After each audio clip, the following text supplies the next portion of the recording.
3 weeks के बाद जो है हमने थोड़ी बहुत मार्केट में पॉजिटिविटी देखी एंड कई सीजनल सेक्टर्स में हमें जो है अच्छी खासी तेजी देखने को मिल रही है, जैसे कि FMCG sector, power sector, energy sector and जो इस टाइम गर्मियों वाले सेक्टर्स हैं जो गर्मियों में बेनिफिशियल रहते हैं उनमें भी अच्छी खासी तेजी देखने को मिल रही है। लेकिन फिर भी आपको बता दूं कि अभी वो ट्रस्ट मार्केट नहीं गेन कर पाया है इन्वेस्टर्स का, खास करके रिटेल इन्वेस्टर का जो होना चाहिए, क्योंकि निफ्टी के कुछ लेवल्स है फॉर एग्जांपल कि 22,800 स्ट्रॉन्ग लेवल है। सो जब तक उसको सस्टेन नहीं करता है, वो स्ट्रॉन्ग लेवल नहीं क्रॉस करता है, तब तक एक सेंटिमेंट्स अभी भी जो है वैसे ही बने हुए हैं। यानी कि हम कह सकते हैं कि मार्केट में डर भी बना हुआ है एंड थोड़ी बहुत उम्मीद भी बनी हुई है।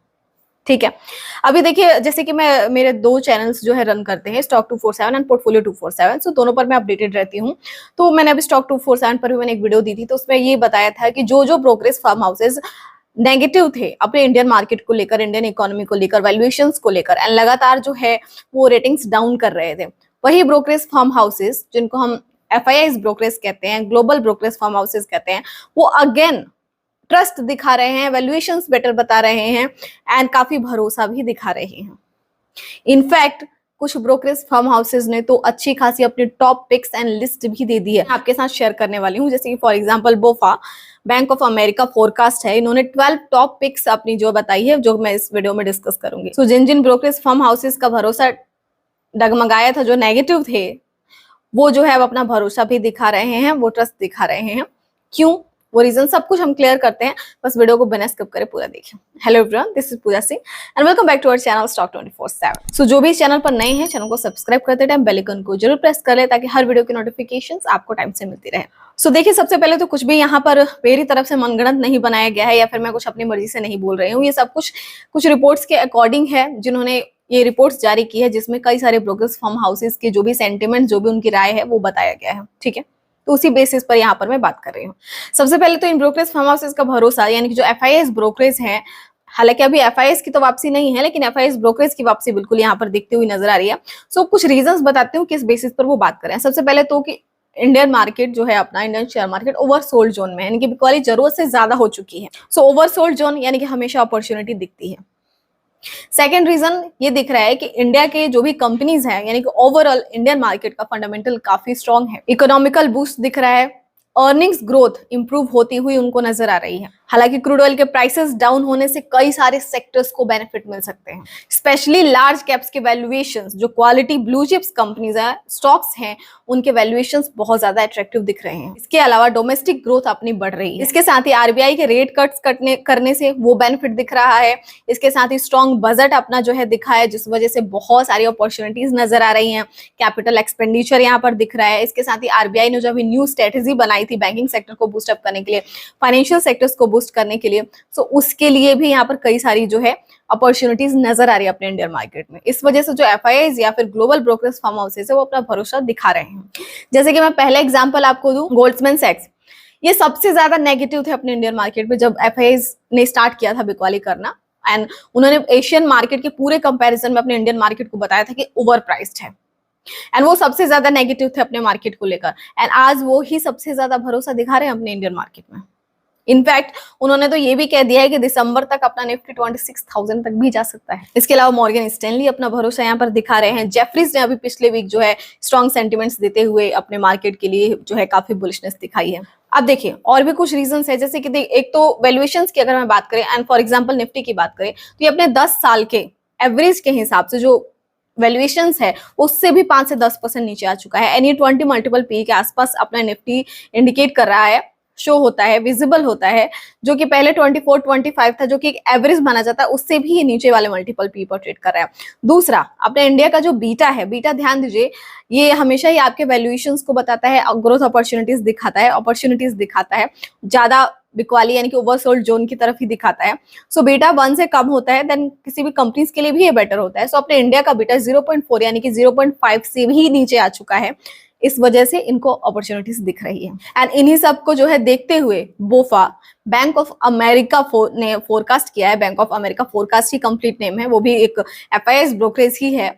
इन्होंने जो है अपनी 12 स्टॉक पिकिंग बताई है, एंड ये भी बताया है कि जो भी इमर्जिंग मार्केट्स हैं उसमें इंडिया सबसे ऊपर आ सकता है। एंड यहाँ पर ग्रोथ ज्यादा दिख सकती है। सो इन्होंने ये 12 जो स्टॉक्स पिकिंग की है, आपको बता दूं सबसे पहले किस बेसिस पर की है।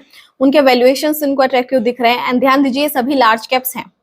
मैं लार्ज कैप क्यों कह रही हूँ, क्योंकि अभी भी जो मार्केट के रीजनेबल कंपनीज हैं वो लार्ज कैप्स ही दिख रहे हैं, क्योंकि ब्लू चिप स्टॉक्स जिनमें रिकवरी ग्रोथ हमें जो है जल्दी देखने को मिल सकती है वो लार्ज कैप्स ही इस टाइम काफी अट्रैक्टिव दिख रहे हैं। सबसे ज्यादा करेक्शन में भी वही है।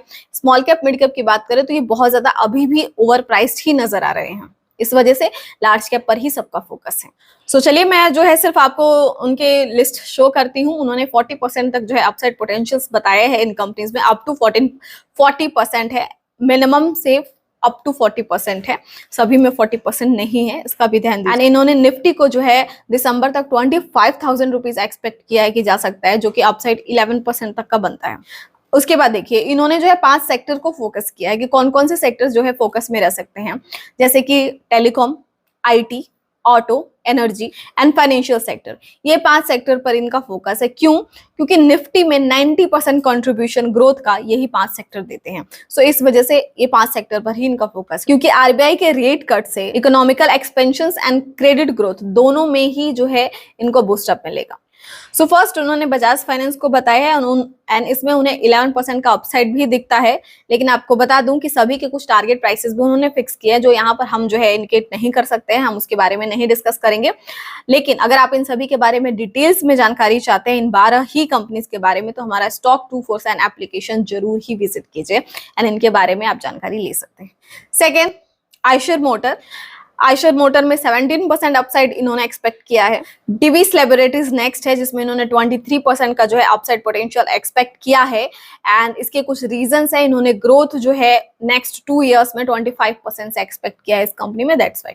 नेक्स्ट आईसीआईसीआई बैंक इन्होंने पिक किया है because of strong asset quality, strong earning visibility. Next इन्होंने श्रीराम फाइनेंस की तरफ फोकस कराया है विथ 23% अपसाइड। इसके बावजूद कि कंपनी अपने व्हीकल फाइनेंशियल सेगमेंट में स्ट्रेस में है। नेक्स्ट इनकी आईटी कंपनी से इन्फोसिस है विथ 27% अपसाइड पोटेंशियल्स एंड उन्होंने ये भी बताया है कि इन्फोसिस एक ऐसी आईटी मेजर कंपनी है जो पूरे आईटी सेक्टर में सबसे ज्यादा बेनिफिट इसको मिल सकती है, क्योंकि ये कई सारी सर्विसेज प्रोवाइड कराती है, जैसे कि क्लाउड, डेटा एंड ईआरपी, जिससे इसको काफी बेनिफिशियल हो सकता है।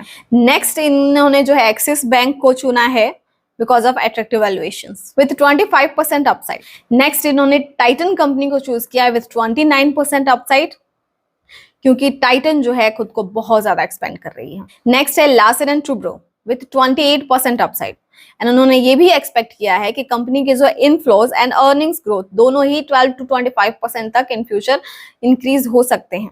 नेक्स्ट इन्होंने टेलीकॉम सेक्टर से भारती एयरटेल को चुना है with 28% upside. Okay, auto sector से यहाँ पर महिंद्रा एंड महिंद्रा उनकी पिकिंग रही है with 34% upside। ऐसा इस वजह से क्योंकि महिंद्रा एंड महिंद्रा में उन्होंने जो देखा है कि ट्रैक्टर सेगमेंट्स की ग्रोथ काफी बेहतर है एंड एसयूवी सेगमेंट्स में जो है इसने कमाल का मार्केट गेन किया है, मार्केट शेयर गेन किया है एंड ईवी स्ट्रेटेजी में वेल प्लान कर रही है, जिस वजह से इसको आगे काफी बेनिफिट मिल सकते हैं। सो इनकी लास्ट एंड 12 पिकिंग रही है एचडीएफसी लाइफ एंड आपको बता दूं कि ये इनकी सबसे बेहतरीन पिक रही है, क्योंकि इसमें उन्होंने 40% का अपसाइड जो है बताया है, क्योंकि उन्हें बिलीव है कि टायर 1 एंड टायर 3 सिटीज से जो है इसको काफी बेनिफिट आगे मिल सकता है। सो और ज्यादा डिटेलिंग्स में अगर जानना चाहते हैं इनके बारे में तो आप जो है स्टॉक 247 एप्लीकेशन को जरूर विजिट कीजिए। वहां के चैट सेक्शन में आपकी जो भी क्वेरीज क्वेश्चंस है वो पूछ सकते हैं। बाकी वहां मेंबरशिप भी ज्वाइन कर सकते हैं, लेकिन उससे पहले चैट सेक्शन में आप जो है आपके जो भी डाउट्स है वो क्लियर कर सकते हैं। सो अगर आज की वीडियो आपके लिए नीडफुल हेल्पफुल रही हो तो लाइक शेयर जरूर कीजिए।